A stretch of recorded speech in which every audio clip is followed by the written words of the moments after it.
Le festival Atmosphère existe depuis maintenant 11 ans pour un monde durable, plus juste, en harmonie avec la nature. Festival où on fait dialoguer le cinéma, l'art et la science pour défendre ses valeurs.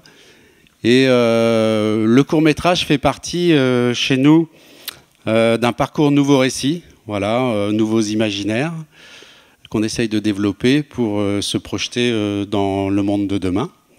Et cette soirée sera en deux parties. Pour la première partie, nous avons le plaisir d'avoir un partenariat formidable avec RFI, Planète Radio et l'IRD, qui a fait un concours international pour demander des témoignages sur le climat un peu dans le monde entier. Et vous allez voir les 3 lauréats de ce grand concours. Ce concours vous sera présenté par notre ami Max Ball, que j'appellerai tout à l'heure, qui est directeur de RFI Planète Radio, chef de service, pardon. Et donc la deuxième partie sera consacrée au concours La Vie Rêvée du Festival Atmosphère, présidé par Swan Périssé, voilà, qui est une jeune youtubeuse engagée, auteure, comédienne, qui est assez géniale et qui n'habite pas à Dubaï. Voilà. Donc le court-métrage, c'est vraiment important parce que voilà, c'est l'école du cinéma. Beaucoup de grands cinéastes ont démarré par le court-métrage. Donc j'espère que vous allez apprécier cette soirée. J'appelle maintenant Max Ball de RFI. Je vous remercie de l'applaudir.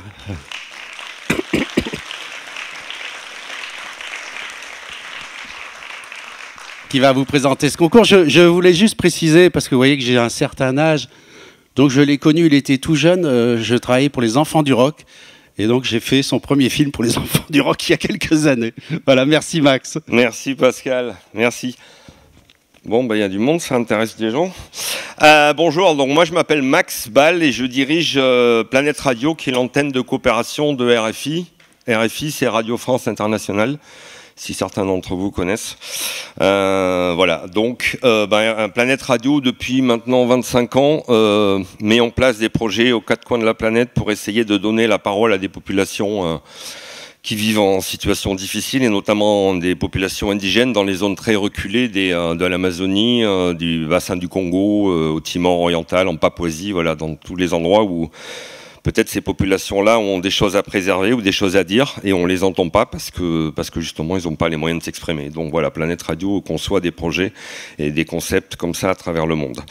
Et il y a 4 ou 5 ans, comme on s'appelle Planète Radio, donc de fait, on s'intéresse à la planète. Il y a 4 ou 5 ans, un peu plus d'ailleurs, 5 ou 6, je me suis dit qu'en fait, il manquait peut-être une composante importante dans le débat, qui est peut-être la réflexion humaine. C'est-à-dire, on parle beaucoup de chiffres, de pourcentages, d'argent, de pognon, de notions scientifiques, économiques et politiques, et qui manquait peut-être un petit peu de ressenti humain. Comment les gens vivent ces conséquences-là, notamment dans des endroits dans lesquels on n'a pas la chance ou on n'a pas envie d'y aller, parce que c'est loin, c'est compliqué pour y aller. Et de là est né hip-hop. Hip-hop, ça veut dire petites ondes participatives en français et Participatory Observer Project en anglais, parce que c'est en français et en anglais. Et cette idée, elle a été développée avec mes amis de l'IRD, et on fait ça ensemble depuis maintenant un paquet d'années. Et le concept est très simple, c'est qu'on a une communauté dans le monde c'est des jeunes qui vont voir les anciens, notamment les anciens. Pourquoi les anciens ? Parce que malheureusement, ces anciens ont vu les dégâts, peut-être mieux que les jeunes des nouvelles générations, et qui vont capter ces ressentis-là, ces témoignages, ces dons, ces cadeaux que leur font ces anciens-là, et que ces reportages, parce que c'est pas du journalisme, c'est du ressenti, on insiste bien sur ça, d'un point de vue éditorial. Et donc on reçoit maintenant, donc on a à peu près, enfin on aura l'année prochaine 1000 films issus de 60 pays sur les 5 continents, qui sont à peu près en 20 ou 25 langues.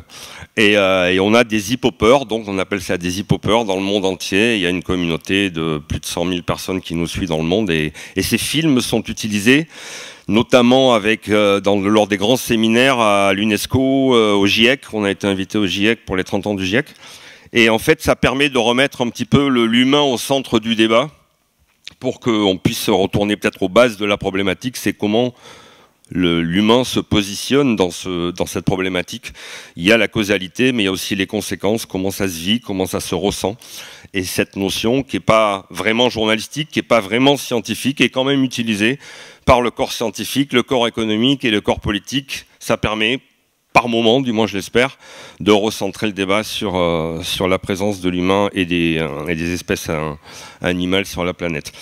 Donc voilà, hip-hop, au bout d'un moment, ça a tellement bien marché qu'on s'est dit on va faire un concours pour que les jeunes puissent avoir la chance de pouvoir avoir les moyens de faire des productions un peu plus poussées. Donc ils gagnent maintenant des bourses et on les invite à venir au Congrès mondial de la nature. Par exemple, l'année dernière, on avait une gagnante qui venait d'Inde, on avait des jeunes qui viennent d'un petit peu partout. Donc on a créé ce concours et l'idée, c'est de vous présenter ce soir. Je regarde mes notes parce qu'après j'ai tellement de trucs à dire. Blablabla. Et l'idée, c'était de ce soir de vous montrer un petit peu comment le monde a été montré par les hip-hoppers. Alors c'est très très bref, c'est un edit de 4 ou 5 minutes, je sais plus, pour vous montrer un petit peu les éléments forts des productions de 2022 dans le réseau Hip Hop Network. Et après, je vous montrerai, on diffusera les 3 vidéos lauréates du Grand Prix, du prix de la jeune réalisatrice et du prix spécial du jury Hip Hop 2022. J'ai dû oublier 1000 choses. Ouais. Et Sébastien, j'allais venir. Sébastien, ami et collègue, il est là, de l'IRD, et il viendra donner son avis, bien entendu, après la diffusion de ces films-là. Voilà.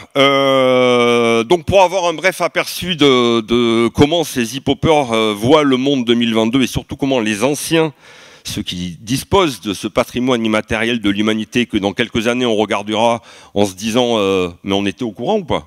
Il y en a qui étaient au courant. Donc maintenant l'idée c'est de montrer un petit peu comment ça se passe. Et je vous propose donc de regarder un petit panorama hip-hop du concours hip-hop 2022, ce qui nous a été adressé. Et je demande à notre ami technicien de bien vouloir envoyer la vidéo du panorama hip-hop 2022. Donc depuis 2017, la communauté participative Hip Hop Network recueille le ressenti des populations confrontées aux conséquences des changements climatiques et environnementaux, et notamment des anciens, comme je vous expliquais. Les hip-hoppers vont nous donner une certaine image de ce qu'ils ont vu en 2022. Alors tout d'abord, il y a la pollution, ou plutôt les pollutions.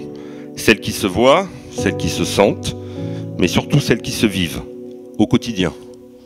Donc tout ce qu'on verse ici, lorsque le vent vient, ça ramasse, ça va dans le quartier. Donc tous ceux qui sont de ce côté ne peuvent pas respirer. Des pollutions liées au changement de mode de vie, mais aussi des développements industriels de plus en plus présents. Il y a des bidons, il y a des zones industrielles qui font rentrer des produits dont on n'arrive plus à attraper poisson. Ensuite, bien entendu, il y a le dérèglement climatique, avec toutes ses conséquences, les dérèglements climatiques, toutes ces choses qui pourrissent la vie, qui assèchent les sols, qui détruisent les maisons. In fine, qui jouent sur la survie des hommes.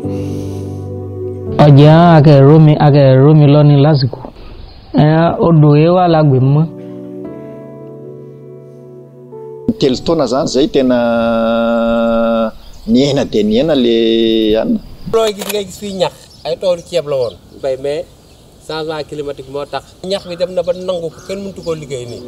Ce même climat qui a le pouvoir aussi de noyer les cultures après les avoir asséchées ou de détruire les maisons. Da Capitão lá embaixo lá, tudo cheio. Là on est au Brésil.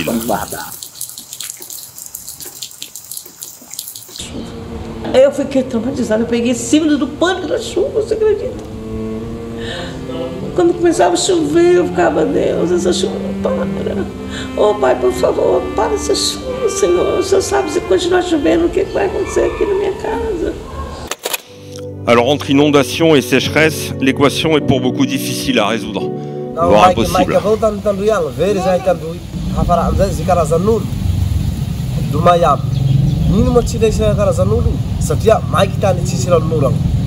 Mes voisins de derrière ont déménagé, ils sont tous partis. Moi également, je pouvais le faire, mais je n'ai pas assez de moyens pour partir d'ici avec mes enfants. Donc c'est pourquoi je suis là, je creuse les rigoles, je remplis les sacs. Sous fond de dérèglement climatique et d'érosion de la biodiversité, beaucoup d'espèces sont en voie d'extinction. Et tout le monde y a droit. Hein, inévitablement. Il y a les baobabs, les abeilles, les coquillages et même les crocodiles. Normalement, le croco devrait être plus en forme. Mais vu l'état de la mare actuelle, ils n'ont plus assez à manger.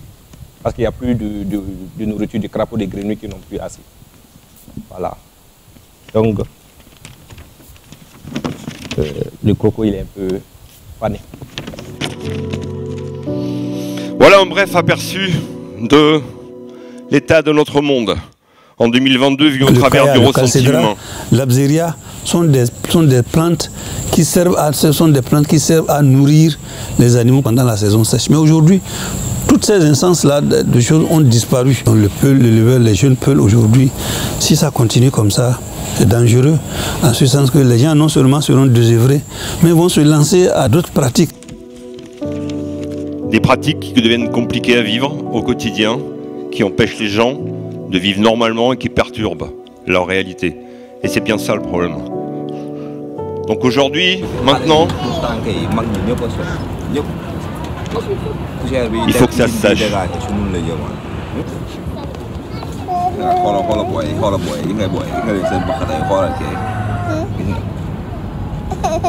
Je me suis d'abord gênée suite à cet environnement parce que les enfants peuvent contracter plusieurs maladies. Là-bas en forêt, on trouve la nourriture. Même je quitte le village ici sans nourriture, je vais trouver. Et après l'arrivée des exploitants, nous sommes dans des difficultés énormes. Ça nous fait qu'on a problème de se nourrir. Voilà les images du monde, l'image d'un monde tel qu'il est vraiment, un monde tel qu'on le vit là-bas, loin d'ici, et qu'on vivra peut-être bientôt, ici aussi. Donc je profite moi de cet événement pour remercier toutes celles et tous ceux, tous ces hip-hoppers que vous voyez là du monde entier qui ont contribué dans leurs 50 pays et les 100 000 followers qui nous envoient ces films du monde entier. Merci à tous d'avoir introduit le lien avec nos anciens, le patrimoine immatériel de l'humanité, aux plus jeunes qui ont fait leurs premiers pas dans l'environnement, aux experts devant et derrière la caméra, merci aux engagés, merci aux ingénieux et surtout merci à tous, à ceux qui ont osé prendre la parole et donner les témoignages.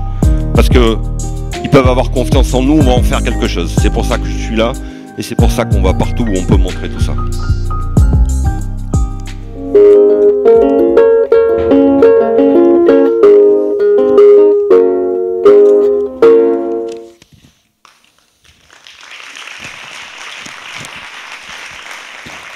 Merci pour eux. Je précise en passant que ce ne sont pas des professionnels, on est bien là chez des engagés, des gens qui ont des motivés, des gens qui ont envie de changer les choses, de faire des choses et d'aider à la conservation de ce patrimoine immatériel pour que demain on ait l'air moins bête en se disant pourquoi on a été si bête. Voilà, c'est un peu le concept. Donc maintenant, je vous propose de passer au lauréat du concours hip-hop 2022, donc, qui comporte 4 prix. Donc, on va en présenter 3 ce soir. Le prix de la jeune réalisatrice, le prix spécial du jury hip-hop et enfin le grand prix concours hip-hop 2022.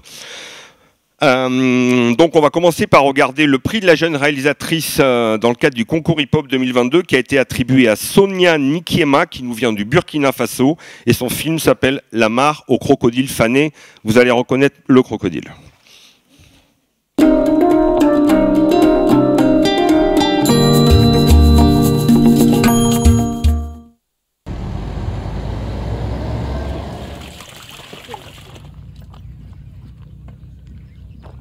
Mamioula Marcele Kabore, Mamroa Bazoulé, Bicane, qui est un Bicane. Bazoulé a village, Bétang de sur commune de Pora, et Kadio province.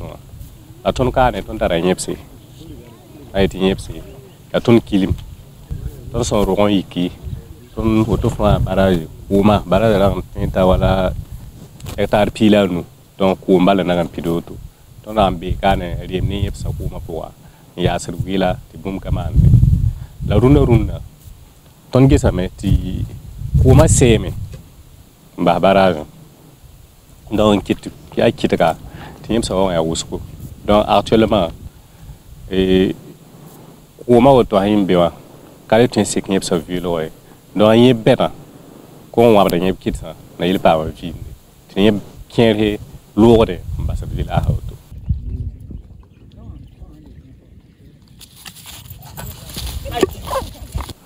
donc runda to ton zulenga anyep sa da ke le lo sanga ma villa hay ala ton kilim puis les pas wa tout ko pomse fora da mai yibin kotondo ti ton pam ti ku mkiere bon na il to pam vinde la fora da mai yiba yemron konte ayemron pa konte hal depuis wa la konta so ba village pour me ko m kabe donc ko ma ka da kitam ti pa ba menga ko watan ya ko kan bunu ndang ya nyebe su ti ba ko mon kabe village ton me ba lam to watan ya kade kan ba yella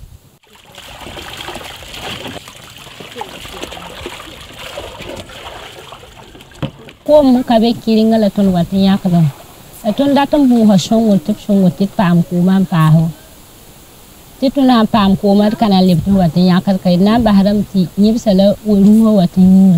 Je suis sur le vieux crocodile. C'est un mâle croco de plus de 90 ans. Normalement, le croco devrait être plus en forme. Mais vu l'état de la mare actuelle, ils n'ont plus assez à manger. Parce qu'il n'y a plus de nourriture, de crapauds, de grenouilles qui n'ont plus assez. Voilà. Donc, le croco, il est un peu fané.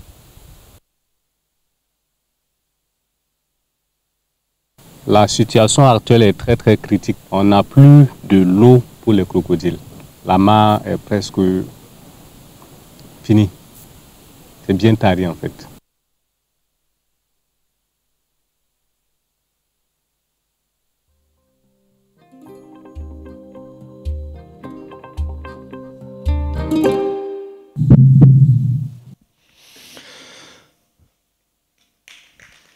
Merci.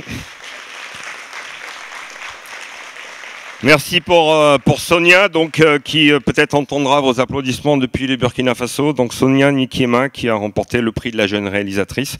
Donc l'intérêt de ce type de reportage, plutôt de témoignage, c'est en fait ça met trois problématiques en exergue. Donc la sécheresse, bien entendu, l'impact sur la biodiversité et aussi le choc sur les cultures, parce que cette mare sacrée, elle a un rôle vital dans la vie du village et dans la vie de la communauté. Donc c'est aussi cet impact-là qu'on a parfois du mal à évaluer, quoi.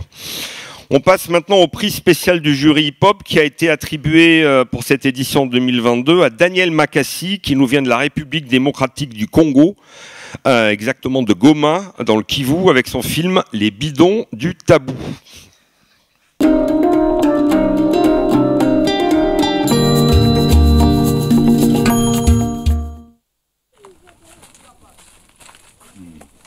Moi, c'est M. Philippe Accente. Je suis petit producteur agricole. Aujourd'hui, on est en train d'arriver à une situation où on ne produit plus en suffisance. Produire les choux au niveau de la ville, produire les carottes, tout ça devient vraiment un grand problème. Parce que nous n'avons plus les engrais, nous n'avons plus les pesticides biologiques, parce qu'avec les pesticides chimiques, les gens ont peur de les utiliser. Mais avec le problème de l'infertilité, nous commençons à recourir vraiment aux urines, parce que les gens commencent à vendre ces urines. Un bidon pour 12 000 francs congolais, vous voyez, et c'est là sans pour autant même évaluer les différentes conséquences par rapport à l'utilisation directe des urines. Le problème, c'est l'infertilité du sol. Donc les sols, on l'utilise, les gens, nous ne respectons plus la jachère parce que nous avons des petits espaces au niveau de la ville, voire même au niveau du village. Surtout qu'au niveau du village, il y a un problème de l'accès à la terre. L'accès à la terre, toute la terre est occupée par les grands concessionnaires. Maintenant, nous qui sommes des paysans, pour que nous puissions produire plus, nous devons recourir maintenant aux urines humaines. Or, selon la tradition africaine, les urines, vraiment, ce sont des aspects vraiment très tabous. Les urines. Normalement, on est en train de surpasser vraiment cette tradition pour que nous puissions voir vraiment si on peut produire. ce qui constitue vraiment un scandale par rapport à la tradition et même par rapport à notre société. Parce que dans notre société, on n'admet pas que les urines puissent être utilisées dans les champs. Et comme nous sommes en ville, une fois qu'on relançait toujours ces marchés-là, peut-être nous allons commencer à mettre des petits pots, dans des maisons, comme ça, on collecte les urines dans la maison. Briser cette culture-là africaine, c'est ça le problème. Mais au moins, nous n'avons pas vraiment le choix. Nous disons que c'est le problème du XXIe siècle. C'est le XXIe siècle parce qu'on n'a pas vu cela. L'infertilité de notre sol commence à nous pousser à recourir à des substances que notre tradition n'admet pas.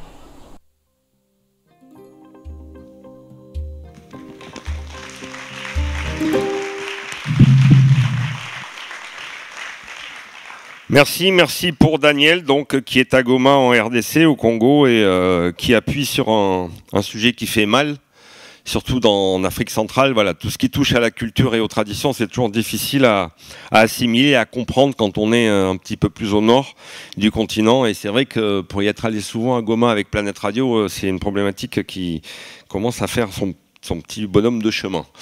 On arrive tout doucement maintenant au lauréat du Grand Prix du concours hip-hop 2022. Alors, c'est un malgache. Alors, la prononciation malgache, c'est compliqué. Vous allez me pardonner si j'y arrive pas, mais je vais essayer. Enfin, je me suis entraîné, mais... Donc, le Grand Prix hip-hop 2022 a été attribué à Lorino Railojinanoma, au Na, de Madagascar, avec son film Chianaki et la disparition des géants.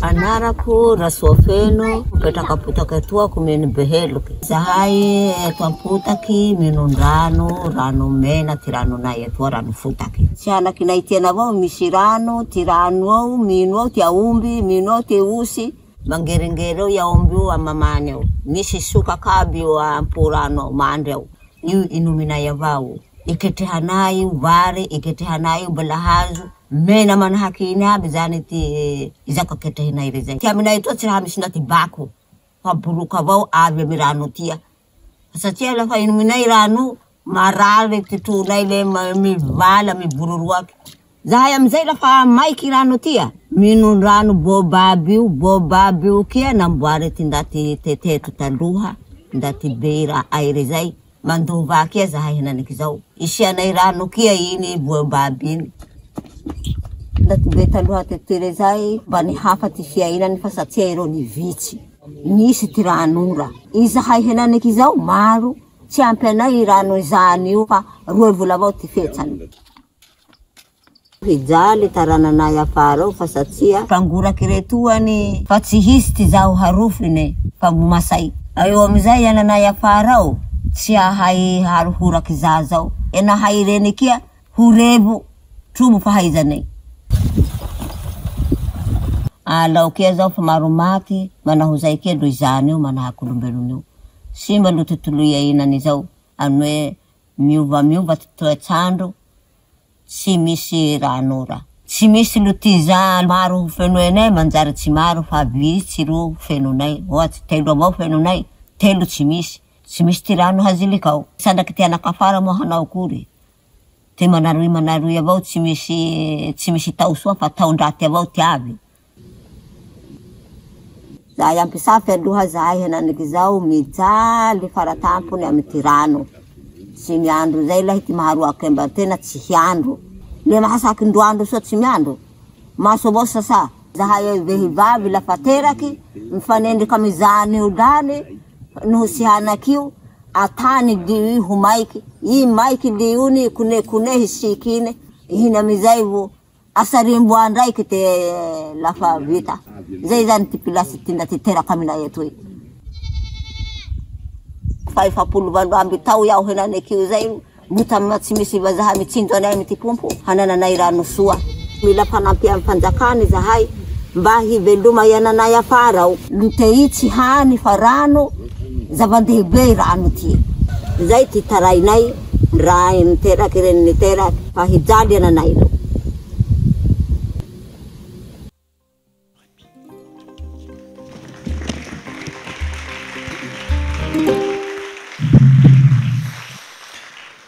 Merci, merci Lorino, merci pour vos applaudissements. Alors juste pour vous, je l'ai dit tout à l'heure, mais donc Lorino a remporté une bourse de 4 500 € qui va lui permettre de travailler avec l'École nationale supérieure d'audiovisuel de Toulouse à la réalisation d'un court-métrage qui sera finalisé en 2023 et qui sera présenté dans des festivals sur l'environnement. Encore une fois, on est sur du ressenti, vous l'avez remarqué, on est sur quelque chose qui touche. Il n'y a pas d'appréciation scientifique, mais justement, parlons-en de l'appréciation scientifique et j'invite Sébastien Barrault à venir me rejoindre. Bonjour Sébastien. Merci Max. Sébastien, juste une petite phrase. Moi, j'ai envie de te demander, même si j'étais déjà posé la question, parce qu'on se connaît, on ne va pas non plus se mentir. Le ressenti, scientifiquement, on en fait quoi? On peut en faire quelque chose? Bien sûr.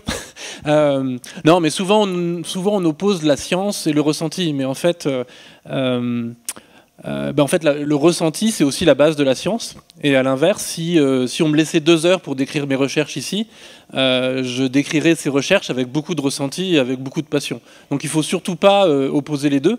Et alors du coup, moi je travaille à l'Institut de recherche pour le développement. L'Institut de recherche pour le développement, c'est un organisme de recherche qui a le même statut que le CNRS. Donc on fait des recherches très sérieuses.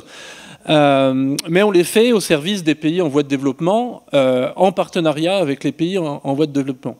Et du coup, moi je suis écologue, donc je m'occupe des interactions entre les organismes et leur environnement. Souvent je travaille sur les sols, les vers de terre, les plantes.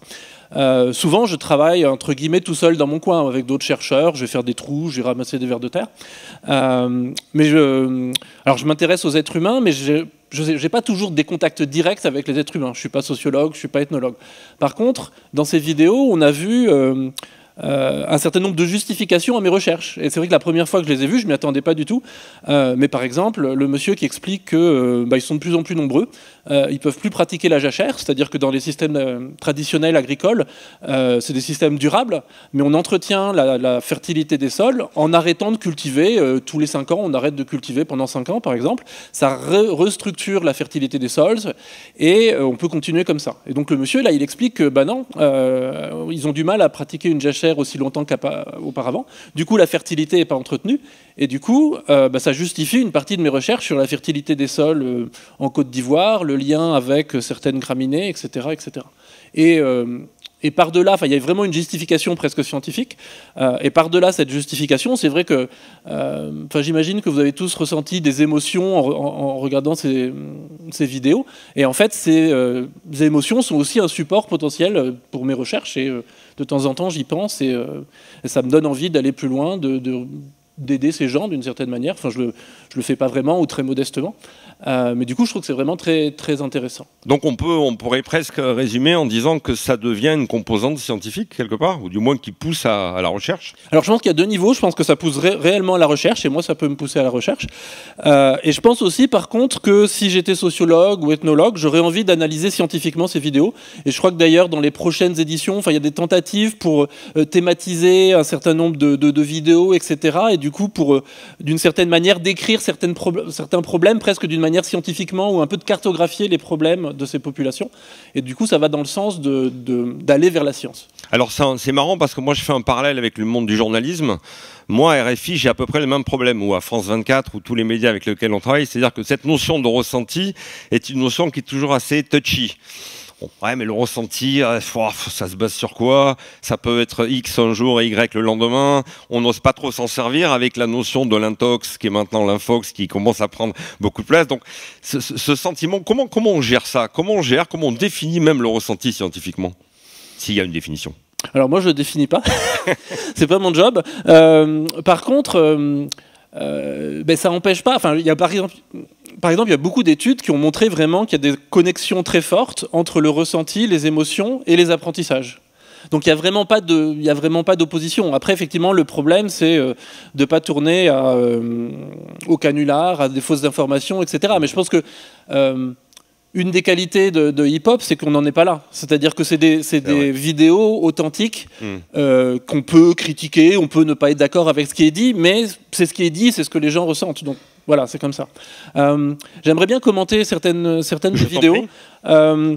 J'imagine rapidement, parce qu'il je vois Pascal qui me regarde d'un petit œil en disant attention, faut pas dépasser. Je suis super rapide. Non, mais la première vidéo, c'est tout bête, c'est sur la mare au crocodile. Ça a l'air un peu anecdotique, c'est des gens qui ont une relation particulière liée à leur façon de penser, leur façon de voir le monde, qui ont une relation particulière avec ces crocodiles. Donc au début, je regarde ça, je me dis, bon, tiens, c'est intéressant, mais bon. Par contre, quand on commence à regarder la vidéo, on voit que le problème, c'est qu'ils ont besoin d'eau pour boire, pour s'alimenter, etc. Mais que les crocodiles ont aussi besoin d'eau. Et en fait, ça amène à la notion de compromis. Il faut faire des compromis avec la nature, avec nos besoins. Typiquement, c'est la fin de l'abondance. Et vous n'êtes pas sans savoir qu'il y a une petite sécheresse cet été en Europe. Et une des conclusions d'une sécheresse comme ça, c'est qu'il faut décider, est-ce qu'on utilise l'eau pour les poissons en la laissant dans la rivière? Est-ce qu'on la boit? Est-ce qu'on arrose le maïs? Est-ce qu'on refroidit les centrales nucléaires? Ou on remplit les piscines? Aussi. Où on peut arroser les golfs aussi. Donc c'est vraiment une histoire de compromis et de vivre ensemble aussi. Exactement. Donc ça c'est à la fois c'est une anecdote et puis en fait c'est complètement le problème auquel l'humanité a à faire face en ce moment. La deuxième vidéo qui m'a particulièrement touché, c'est le recyclage de l'urine. Donc ce monsieur il parle de fertilité des sols, etc. De nouveau on peut voir ça comme quelque chose d'anecdotique, mais alors je vais essayer de la faire courte. Et sans chiffres compliqués. En gros, pourquoi est-ce qu'on doit mettre des engrais? Pourquoi est-ce qu'en France, dans une culture de maïs ou de blé, on met de l'engrais? Parce que on récolte le blé et le maïs, et quand on récolte le blé et le maïs, on emporte la nourriture, mais dans cette nourriture, dans ces grains de blé, on emporte de l'azote, du phosphore, dont on a besoin pour se nourrir en fait. Et cet azote et ce phosphore, en fait, ils viennent des engrais qu'on a mis dans le sol. Et puis où est-ce qu'on va retrouver cet azote et ce phosphore in fine? Une fois qu'on l'a mangé, qu'on a fait du pain, qu'on l'a mangé, etc. Alors je ne vais pas vous demander de répondre à la question, mais où est-ce qu'on va le retrouver? On va le retrouver dans nos égouts. Parce qu'effectivement, une bonne partie des nutriments qu'on mange, les nutriments minéraux, ils finissent dans nos urines, dans nos cabinets, et ils finissent dans les égouts. Et qu'est-ce qu'on fait en France? En France, on a des normes qui obligent à à épurer l'eau, donc on a des stations d'épuration, ça marche relativement bien. Mais une des choses qu'on fait en épurant l'eau, parce qu'on ne peut pas rejeter trop de nitrates typiquement dans la nature, en fait on renvoie l'azote dans l'atmosphère. Donc en fait, au lieu, on a une source de fertilité, c'est les eaux de nos égouts, et en fait on renvoie la fertilité, l'azote, dans l'atmosphère.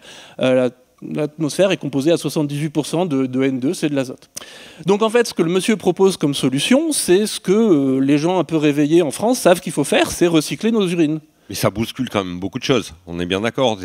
Le gars, quand il dit ça, parce que j'imagine pas que demain matin, à Paris ou à Courbevoie ou je ne sais où, on arrive avec son petit jerrycan d'urine, si? Moi, alors du coup, je connais pas, c'est le Cameroun, je crois. C'est au Congo. Au Congo. Donc bon, je connais pas ce pays. Je serais curieux de savoir s'il y a ce tabou sur les urines dans tous les pays africains. Je suis pas sûr. Et ensuite, y a beaucoup de gens qui, en France, que par exemple pour du maraîchage, commencent à recycler l'urine.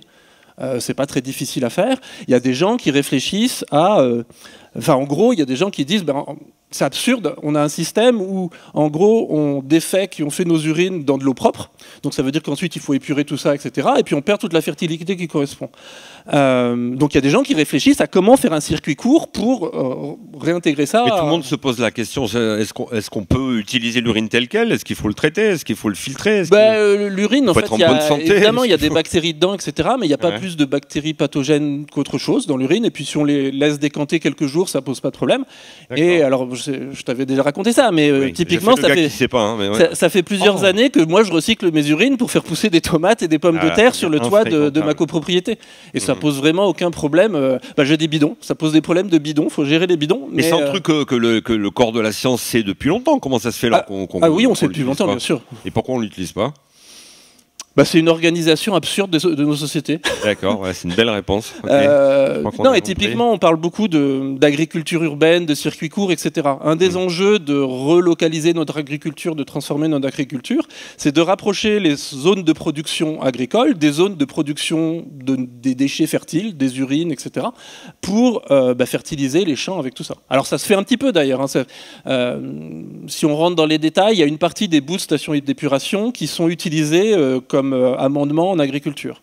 Mais alors, c'est difficile d'avoir des chiffres, mais de ce que je comprends, pour l'azote, c'est très peu efficace. On n'en grossit que 10% à peu près. Bon. Est-ce que, avant de laisser, parce que je vois Pascal qui remue ses deux grands bras, ça veut dire est-ce que vous avez une question ou deux? On peut peut-être profiter, vous donner la parole à vous aussi. Vous avez peut-être du ressenti à partager avec Hip Hop. Est-ce que quelqu'un a quelque chose à dire ou à redire ou à répéter ou... Non. Si. Alors moi, j'ai pas de micro, même si je travaille dans la radio, mais il y a un micro qui arrive à vous. L'urine n'est pas... C'est bon pour récupérer les nitrates, mais il n'y a pas que ça. Non, j'ai insisté sur l'azote, mais il y a du phosphore aussi dedans et puis d'autres micronutriments. Du calcium, parce que moi j'ai travaillé un petit peu en 66 et 67 à l'Institut français de recherche fruitière sur les bananiers. Bon, il y avait quand même plusieurs apports. On travaillait sur les apports. Si vous mettez de l'urine, vous apportez le nitrate, les nitrites, le nitrate en fait. Donc, il y a beaucoup de nitrates, mais il y a d'autres nutriments, oui. Mais il y a quand même un équilibre entre les nutriments. Il faut faire attention à ça. Ouais, il ne faut pas mettre uniquement cet apport. Il ne faut pas prendre uniquement cet apport. Alors, dans les détails, il faut voir, ça dépendra des cultures, mais typiquement sur mes tomates, ça marche très très bien. Il n'y a pas de problème d'équilibre. Peut-être, mais se dire sur les arbres fruitiers, parfois, c'est pas il faut d'autres. Il faut trop d'autres nutriments. Je pense qu'en quantité, il n'y a pas de problème. Après, effectivement, il peut y avoir, suivant la culture qu'on regarde, il peut y avoir des problèmes d'équilibre entre différents nutriments. Effectivement, il faut réfléchir un peu plus. En tout cas, merci. Merci de nous avoir écoutés. Merci Sébastien. Merci Pascal. Et puis à bientôt peut-être. Merci à vous. Merci Max. Merci Sébastien.